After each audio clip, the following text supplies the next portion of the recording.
Hey everybody, I'm the Bat Otter, and I'm back with another review of Berserk, the first volume, because this thing is super duper thick.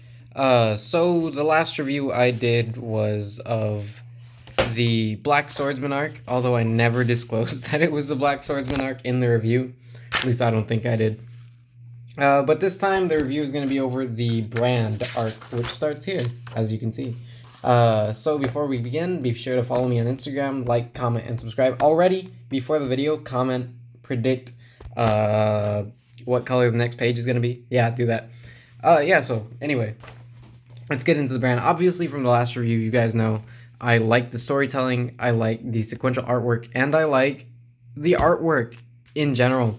And I really am curious, since I illustrate in black and white, how Miura was able to get all of this value out of screen tones. I mean, obviously he put the screen tones down and cut them up with the X-Acto blade, or at least that's how I know most people do it. But I mean, this takes a lot more skill than just laying down some screen tones and doing it with the X-Acto blade. Like, all of this value that he's able to get out of these screen tones and overlapping them and everything like that. I mean, manga illustrators are very good at utilizing screen tones to their fullest extent, but Miura seems to be able to take out even more. I mean, he uses them for every ounce that they're worth in Berserk and some of these illustrations, especially these coming up, if I'm correct, of Guts walking in a hood. I mean, you see the sky, the gloomy, you can almost feel the setting that he's in right here with the rain and the clouds, the wind. You can almost feel it. That's how well it was illustrated with all the rain and the setting here. So while I'm going on and on about the art, we pick up with Guts after he just burnt the town to the ground just to kill one of the apostles, and he's just walking lonely. Of course, Twink was what's this guy's name? Puck. Golly, I can't. Puck. I meant that like Tinkerbell. That's what I meant. Is trying to follow him because he feels like he owes him something, and Guts is obviously being the kind of bully, but he kind of likes him, sort of deal. And Guts is stumbled upon by some nice old man who offers him a ride. And Guts is like, I don't need a ride. I'm being chased by demons. Leave me alone. And they're like, he's just going through a phase. But then he sees Puck is with him, and so he decides to get on. Why not, right? I don't care if anything happens to them. And we're greeted with another excellent shot of the scenery and the background of medieval Europe, or pseudo-medieval Europe. So Guts takes a ride, gets the sword out, and decides to take a nap. Meanwhile, Puck is being an absolute anime character. So not a lot here. It's just a nice setting for the most part with this. He has a nice little conversation with him. And this girl is set up to be very sweet, very loving, and very careful, very caring in general. She sees that Guts is going to take a nap. Another nice shot of the rain. And she gives him a blanket because she's nice. She's very kind-hearted. That's going to be important later. So Guts falls asleep, has a dream.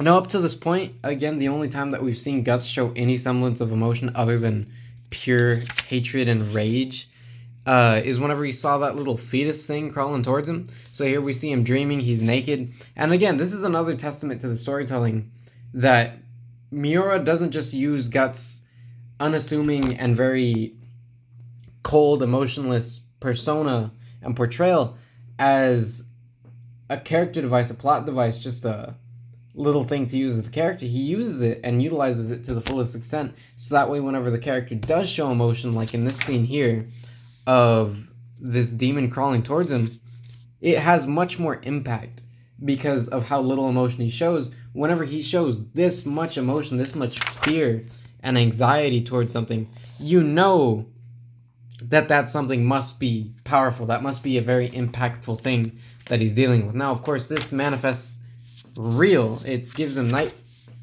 nightmares, and he kills the thing, startling everybody else on the carriage. And they realize they're in the forest, And in this forest, we learn about the brand again, that the brand activates whenever there are demons nearby.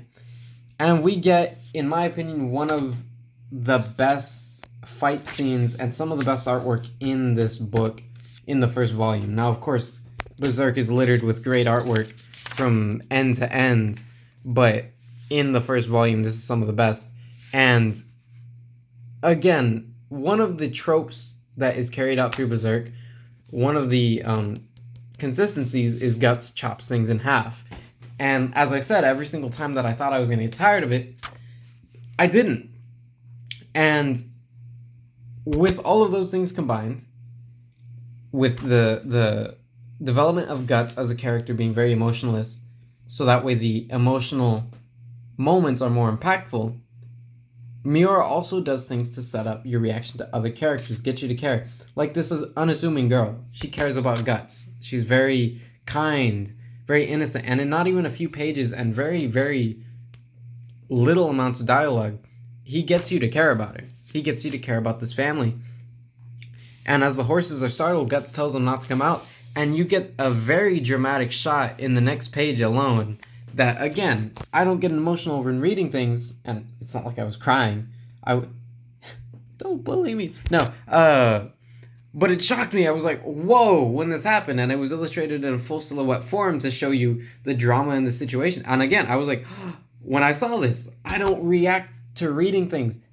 Miura is so good that he's getting me to react to some of this stuff. He just straight up stabs the girl. Now, Berserk is obviously known for its grotesque violence and very, very mature themes and settings. But even going into it knowing that, I mean, you have to appreciate the lengths that Miura is willing to go. Because in my opinion, it's not gratuitous. It's not overdone. I've heard that as the story goes on, it may become overdone, but obviously I haven't got there yet. So the skeletons rise, and Guts has to face a forest full of demons.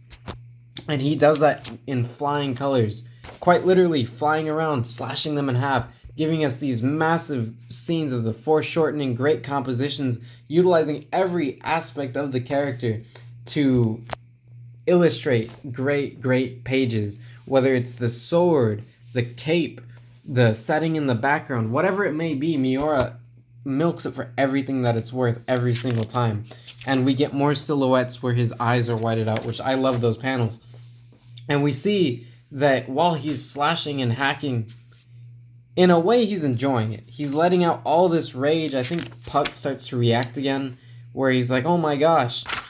And we get another big shocker in the middle of the fight, where Puck shows him, hey, Guts, and Guts gets distracted temporarily, and the girl cut off her own father's head in this very menacing shot here as well. Which, again, it's not just shock value, it's giving you substance to the story. It's giving you how dark and demented these characters are, building the world that they're in, and the ruthlessness of the entire thing. So Guts, in a moment that is uncharacteristic of him thus far, is blinded. He doesn't see the demon, he sees the girl that gave him a blanket, that warm kind of feeling. And Puck is confused. He's never seen Guts act like this, and the girl gets a shot in on Guts. Before you even know it, he looks down, shocked, and he cuts the girl in half. I'm not even going to show it, because I actually just got struck for one of the JoJo videos. I'm not chancing anything. But he chops her right in half, and the panel it's done in, I'll show it. The panel it's done in, it's white. All you see is Guts' figure and the girl's figure, and that's it. They're very small. It isolates them. It shows you that in this moment, there's nothing else happening around him in Guts' head. Again, Miura does an excellent job at showing you the perspective of the main character himself, not just the world around him. He knows how to tell a story without telling. He knows how to show, not just tell. And I think he excels in that aspect above almost all other artists that I've studied so far. So you get that scene. Guts is, again, taken aback in the moment. And he gets the jump on him by other of the skeletons. He throws up in disgust. And he goes on to just completely rage out, killing the rest of them, giving us another double-page spread that I absolutely adore. So eventually, he fights and fights and fights and wins, right? Fight's over, sun is shining, he's exhausted, and he has this character trait where he doesn't care about anybody else's problems. He says, if they're too weak, they shouldn't have gotten involved in the first place. It's not my problem that they couldn't protect themselves. And obviously, even this early on, you can tell that he's telling himself that so that way he can cope with everything that's happening, because he's clearly a very damaged person. All these voices yelling at them, and he just shouts at them to shut up, and, well, they do. So we get another ending. He walks away from Carnage, a very brutal, grotesque scene, and Puck is left wondering what is going on inside his head. So that is the end of the Brand arc. We get him, again, leaving Carnage scene, Puck wondering what happened, and another excellent shot, him walking through the puddles, great cape, and set up for the next arc, which is the Guardians of Desire. Now this is much longer than the last two combined. This actually takes up a majority of the book, and I'll be covering that in the next review, because this is already 10 minutes. Yeah, so all my anime, manga people that have been watching me for that, I know I've been posting a lot of boxing, fighting, even comics. Haven't been doing a lot of manga, but my views are tanking, so I really need this. Yeah, hope you guys like it. I was going to review this anyways, though. I'll continue to review this book, and it'll come out in increments that suit me. Yeah, so I hope you guys enjoyed the review. Leave your comments on your thoughts on these parts of Berserk. Again, I want to get into the manga more, but these are pretty expensive, so I'm milking this for everything that it's worth. And yeah, be sure to subscribe. Again, follow me on Instagram at TheBatOtter. Post all of my artwork, all my content there. And yeah, like and subscribe. Again, I'll see you guys in the next one.